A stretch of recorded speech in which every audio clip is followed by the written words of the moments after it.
Hey guys, तो let's talk cricket पे आज हम रिव्यू करने वाले हैं दूसरे टेस्ट मैच को, जो कि लॉर्ड्स पे हुआ था 12 से 16 अगस्त के बीच में, और इंडिया ने काफी ऐतिहासिक जीत दर्ज की है।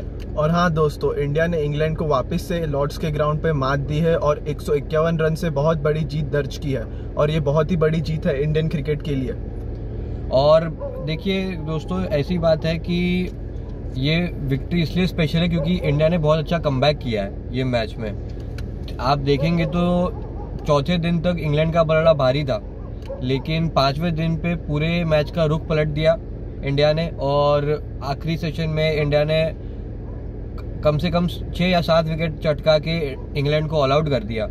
और इसलिए ये मैच को आसानी से जीता ऐसा नहीं कह सकते, पर बहुत ही ऐतिहासिक जीत है ऐसा हम कह सकते हैं। ये एक टीम में एक बिलीफ रह रहा है कि ये नॉट गिविंग अप वाली माइंडसेट और मेंटालिटी से खेल रहे। जी बिल्कुल, और इसीलिए पिछले सारे ही टेस्ट मैच को देख लिया आप इंडिया ने, सब जहाँ पे भी टूर किया है काफ़ी अच्छी सब जगह पे जीत दर्ज की है। ऑस्ट्रेलिया में श्रृंखला को जीता था, और फिर इंग्लैंड को वापस पहला टेस्ट मैच हार गए थे चेन्नई में, जो जब इंग्लैंड इंडिया आया था, फिर वापस से कमबैक किया और इंग्लैंड को हराया।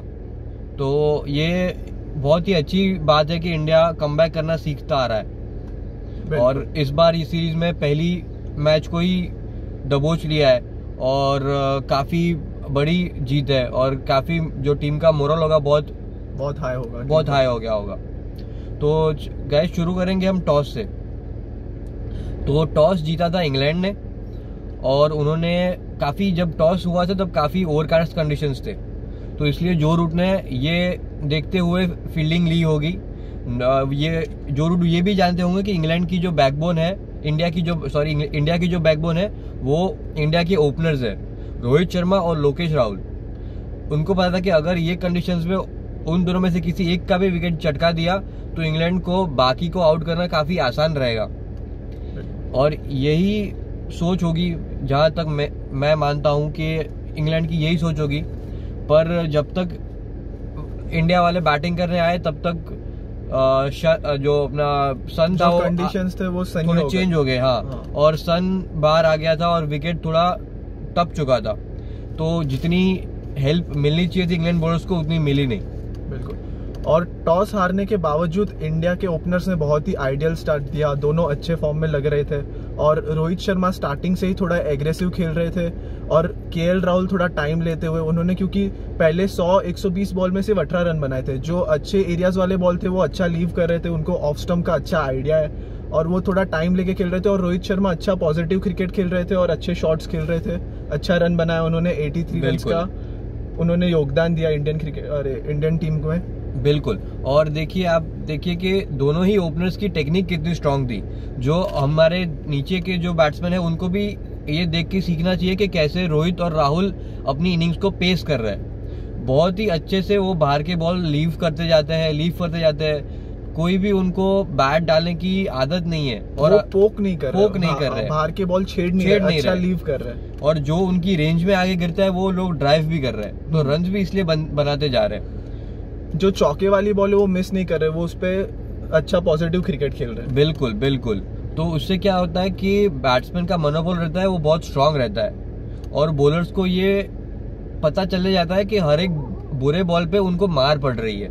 और काफी टाइम बाद इंडिया का 100 रन का ओपनिंग पार्टनरशिप हुआ है। जी, काफी सालों बाद मैंने देखा है कि इंडिया का कोई और कंट्री में अवे जो टेस्ट बोलते हैं हम, कि वहां पे उन लोग ने सेंचुरी पार्टनरशिप की हो, और काफी बेहतरीन बैटिंग था।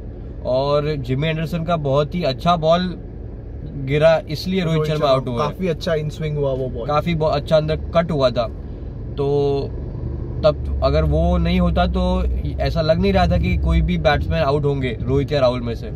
और जैसे ही वापस आपने देखा कि एक बार वापस जैसे अपना ओपनिंग पार्टनरशिप टूटा, वैसे वापस हमारे पीछे भी कोई बैट्समैन ने इतने रन नहीं किए, ना कोई एक भी अर्धशतक भी कोई जड़ नहीं पाया है। रोहित आउट जैसे हुआ, लोकेश ने पारी वापस संभाली, लोकेश बैटिंग लंबा करता रहा, 129 रन, काफी ही शानदार बैटिंग रही, और उन्हीं की वजह से वापस इंडिया ने जो स्कोर 362 रन का 64 रन का जो जड़ा है वो उन दोनों की वजह से ही किया है। एक अच्छे पोजीशन में एक अच्छा रिस्पेक्टेबल टोटल लोकेश राहुल और रोहित शर्मा की वजह से आया। जी, और फिर उनके बॉलर्स में, इंग्लैंड के बॉलर्स में भी कोई धाक ज़्यादा लग नहीं रही थी। उनके जो सबसे एक्सपीरियंस बॉलर जिमी एंडरसन है वही अच्छी बॉलिंग कर रहे थे, बाकी कोई बॉलर मेरे को इतना इम्प्रेस कर नहीं रहे थे। और एक उनके मार्क वुड जो थे वो काफ़ी तेज़ डाल रहे थे पर इतने अच्छे एरियाज में नहीं डाल रहे थे। तो जिमी एंडरसन ने 5 विकेट निकाले और उन्हीं की मेहनत की वजह से इंडिया को वो लोग 364 रन के पे ऑल आउट कर पाए। और इसमें थोड़ा एक्सपीरियंस भी काम आता है क्योंकि वो इतने लंबे टाइम से इंग्लैंड से क्रिकेट खेल रहे हैं, तो उन्होंने 5 विकेट निकाला और अच्छा बैटिंग कर रहे थे इंडिया वाले, और तो भी वो कंसिस्टेंटली अच्छा बॉलिंग डालते रहे थे, अच्छे एरिया सेट कर रहे थे। बिल्कुल बिल्कुल सही बात है। और इंग्लैंड के दूसरे कोई बॉलर्स ये उनसे कोई सीख भी नहीं रहे थे कि अगर वो इतना एफर्ट डाल रहे तो आप तो अभी भी बहुत यंग हो, तो आप क्यों नहीं डाल पा रहे हो। तो इंग्लैंड को ये जरा देखना पड़ेगा कि उनके बॉलर्स में क्या कमी रह रही है। बिल्कुल सही। और क्या ज्यादा वो कर सकते हैं या किसी और को चांस दे सकते हैं। तो फिर वापस से बैटिंग आती है इंग्लैंड की। इंडिया की बैटिंग जैसे 364 पे ऑल आउट होती है, इंग्लैंड वाले वापस से अच्छा स्टार्ट तो नहीं दे पाए क्योंकि जो डॉम सिबली थे वो वापस आउट हो गए, जल्दी आउट हो गए थे। रॉरी बर्न्स ने थोड़ी सी पारी संभाली थी जो रूट के साथ। हसीब हमीद भी पहले बॉल पे आउट हो गए थे। और ये इंग्लैंड के ओपनर्स का जो टेक्निक है वो थोड़ा अनऑर्थोडॉक्स है देखने में, क्योंकि उन लोग का टेक्निक जैसे हम प्रॉपर क्रिकेट में देखते हैं वैसा नहीं है, थोड़ा वियर्ड टेक्निक है उन लोग का जी। तो वापस रॉरी बर्न्स और जो रूट ने पारी को संभाला। रॉरी बर्न्स को थोड़ा अनफॉर्चुनेट आउट बोल सकते हैं, अंपायर्स कॉल पे आउट दे दिया 49 पे, और अच्छा इनिंग उन्होंने बिल्ड किया था। पर वापस से वही कहानी, जो रूट वर्सेस इंडिया मैच लग रहा था और कोई बैट्समैन टिक ही नहीं पाया। ऐसी बात है कि जब इंग्लैंड की स्थिति अच्छी नहीं होती तो जो रूट ही उनको संभालते हैं। पूरी ये श्रृंखला हम इंडिया इंग्लैंड से ज्यादा जो रूट वर्सेस इंडिया बोल सकते हैं। इतनी सुपर बैटिंग कर रहे हैं जो रूट। 180 रन की पारी खेली है, वो भी 350 बॉल में जी। और क्या ही बैटिंग किया है, अकेले वो बैटिंग करते रहे, सामने से विकेट गिरती रही और फिर भी वो लगे रहे। उन्हीं की वजह से इंग्लैंड लीड ले पाया इंडिया पे। बिल्कुल सही बात। 391 पे ऑल आउट हुई इंग्लैंड, सिर्फ और सिर्फ जो रूट की वजह से।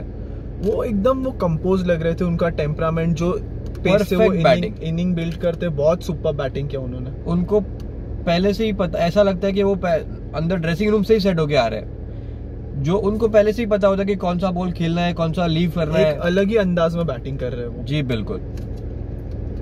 बाकी कोई भी किसी ने रन नहीं किया है इंग्लैंड की टीम में, नहीं किया। फिर आप देख ले कि इंडिया के बॉलर सारे ही अच्छी लाइन और लय से बॉलिंग कर रहे थे। शायद शमी को विकेट नहीं मिला पहले इनिंग में, पर सिराज ने अच्छी बॉलिंग की, ईशांत शर्मा ने अच्छी बॉलिंग की, ईशांत शर्मा काफी इंप्रेसिव रहे, जसप्रीत बुमराह ने भी अच्छी बॉलिंग की। तो फिर भी इंग्लैंड की लीड बड़ी बन चुकी थी इंडिया पे, तो वापस प्रेशर इंडिया पे ही था। इंडिया के बैट्समैन वापस आए। इस बार रोहित शर्मा और लोकेश राहुल का विकेट जल्दी गिरा जी। विराट कोहली भी वापस इतना कुछ कर नहीं पाए। विराट कोहली का प्रॉब्लम ये कि वो ऑफ स्टंप के बॉल ज्यादा छेड़ रहे, उनको बहुत ज्यादा छेड़ रहे जी। उनको पता नहीं है कि उनका ऑफ स्टंप कहाँ पे है अभी। और वो कवर ड्राइव में उनका फेवरेट शॉट है जिसमें जो ज्यादा रन बनाते, इसलिए वो कॉन्फिडेंट है वो शॉट खेलने के लिए। पर फिर इंग्लैंड के कंडीशंस में आपको थोड़ा देख के बैटिंग करना होता है। बिल्कुल। और वो वापस वही गलती कर रहे हैं जो पहले टेस्ट मैच में किया था। और एज अ कैप्टन आपको रिस्पॉन्सिबिलिटी लेना होता है कि वो बहुत बड़ा रोल होता है आप पे, कि आपका अगर ओपनर्स और मिडल ऑर्डर अगर क्लिक नहीं हो रहा है तो एज अ कैप्टन आपको वो रिस्पॉन्सिबिलिटी लेना होता है। ये फिर आते हैं रहाणे और पुजारा, उन दोनों ने अच्छी पारी संभाल ली। थोड़ा टाइम लिया उन्होंने, पर पारी विकेट्स गिरने नहीं दिए और फिर काफ़ी अच्छी पार्टनरशिप की उन्होंने। और उसके बाद वापस जैसे ही आउट हुए, ज़्यादा पंत और जडेजा ने भी दूसरी पारी में इतना बैटिंग नहीं किया। और जो मैच यहाँ कहाँ पे पलटा, मैच पलटा है 5वें दिन पे, जब शमी और बुमराह बैटिंग कर रहे थे। क्या ही बैटिंग किया है। जहाँ पे मैच इंडिया हार रहा था, वहां पे शमी और बुमराह ने बैटिंग करके इंग्लैंड के बॉलर्स को मार के इंडिया के फेवर में मैच कर दिया। पूरा मैच का रुख ही बदल दिया। बिल्कुल बिल्कुल। और ये ऐसी बात है कि जैसे पंत का विकेट गिरा तो इंग्लैंड के बॉलर्स अच्छे एरियाज नहीं डाल रहे थे, बाउंसर शॉर्ट डिलीवरीज पे ज्यादा फोकस कर रहे थे शमी और बुमराह पे। पूरा सेशन उन्होंने मारा है उनके बॉलर्स को। और इंडिया ने उसके बाद उधर उनकी इनिंग्स डिक्लेयर की है, तो इससे ये पता चलता है कि इंडिया वाले कितने कॉन्फिडेंट हो गए थे। मैच में कॉन्फिडेंट थे, पूरा रुख ही पलट दिया मैच का कि एक पॉइंट पे ऋषभ पंत की आउट हो जाने के बाद ऐसा लगा सारे दर्शकों को कि इंडिया का टेल ऑल आउट हो जाएगा, पर वही पूरा मैच का रुख पलटते हुए बुमराह और शम्मी ने बहुत ही शानदार बैटिंग किया। और वहां पे इंडिया ने फिर डिक्लेयर किया, इंग्लैंड को प्रेशर में डाला, उनको कहा गया कि ये मैच अब आपको बचाना है जी। तो ये इंडिया का काफी एक स्तर ऊपर हो गया था और इस वजह से इंग्लैंड पहले से ही प्रेशर में आ गए थे। पहली ओवर में विकेट चटकाई जसप्रीत बुमराह ने, रॉरी बंस को आउट कर दिया।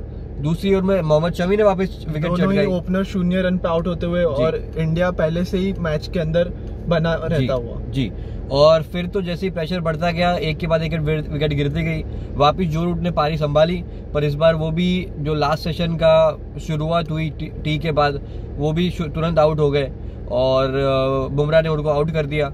और उसके बाद तो जैसे इंडिया का कॉन्फिडेंस बहुत ज्यादा ही बढ़ गया था। जो सिराज जो एफर्ट से डाल रहे थे, जो उन्होंने 2 विकेट चटकाई, मोइन अली और सैम करन दोनों ही एक बॉल पे ही विकेट चटकाए, वो बहुत ही शानदार बॉलर। सिराज ऐसे बॉलर है कि जो विराट कोहली के परफेक्ट बॉलर माने जा सकते हैं। विराट कोहली एग्रेसिव कैप्टन है और सिराज जैसा बॉलर उनके लिए परफेक्ट है, क्योंकि सिराज उनकी जो विराट की जो कैटेगरी में फिट होता है वो बहुत परफेक्टली फिट होता है। और काफी गर्मा गर्मी देखने को मिली है मैच में जी। अच्छा बैंटर हो रहा था दोनों ही टीम के बीच में। जहाँ पे कम्पिटिटिव क्रिकेट आता है वहाँ पे आपको ये देखने को मिलेगा और सब कैरेक्टर शो करेंगे एज अ प्लेयर आपको। जी। और काफी शानदार मैच रहा और ये मैच में काफी पॉजिटिव्स और नेगेटिव्स भी निकल के आए हैं, जिसके बारे में हम अगली वीडियो में भी बात करेंगे। बिल्कुल। और बाकी आप देखें कि इंग्लैंड को अब काफी अपनी टीम के बारे में देखना पड़ेगा कि क्या चेंज करना है उनको, किसको खिलाना है, किसको नहीं खिलाना है। मैच हार के दबाव में थोड़ा, और उनके बॉलर्स इतना कुछ कर नहीं पा रहे हैं जितना उनको करना चाहिए इंडिया के बैट्समैन के सामने। और इंडिया को भी देखना पड़ेगा क्योंकि इंडिया के सिर्फ ओपनर्स ही रन कर रहे हैं। बिल्कुल। जिस दिन इंडिया के ओपनर्स नहीं चले तब इंडिया की बैटिंग का क्या हाल होगा वो हमको देखने को मिलेगा। बिल्कुल। और अभी फैंस काफी खुश है, इंडियन फैंस काफी खुश है जीत के बारे में। जी। और यही बस हौसला बना रहे। तो गाइज अब हम आपको मिलेंगे तीसरे टेस्ट मैच से पहले एक नया वीडियो लेकर। तो अगर ये आपको वीडियो अच्छा लगा है तो लाइक कीजिएगा और सब्सक्राइब भी कीजिएगा। तो चलिए भाई बाद में मिलते हैं। सी यू।